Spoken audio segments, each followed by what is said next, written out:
primary, secondary, and tertiary markets. Very quickly, there's lots to be said about this, but very quickly think of a primary market with less question marks, more proven, but higher price points. And think of a tertiary market like a few more question marks, a little less proven, and lower price points. So you want to, and this isn't a good, better, best model. All three of these are very, very good. Case in point, tertiary markets 10 years ago were Barrie, Oshawa, Hamilton.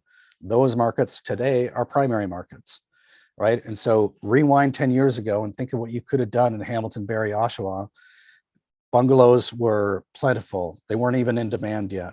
They had all kinds of question marks on these markets. You could pick them up for 200, 250 a piece.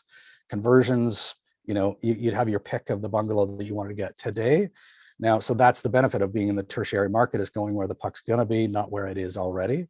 Now, pros and cons. If you want to have less question marks and less kind of, or more proven is another way to say that, then the primaries are better.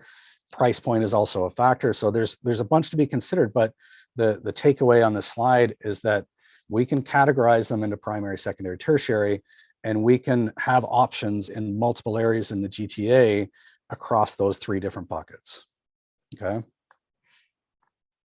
So very quickly, this is the trend in the Durham region. The green line is our strategy line, if you will, and where we would make decisions about whether or not investing is good for us, let alone the 53-year trend, let alone the 150-year trend. Now we've got one going back over the last 10 years, again, showing that same trend. And the blue line is really more tactical, right? It's a far steeper trend. It's the last, 32 months roughly. And we want to make decisions there about our offer strategy and what the market condition is like right now as we continue to move forward and create deals.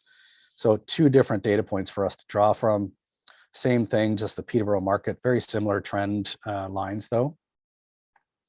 And so again, BRRRR isn't just about duplexing. So here's examples of apartment buildings.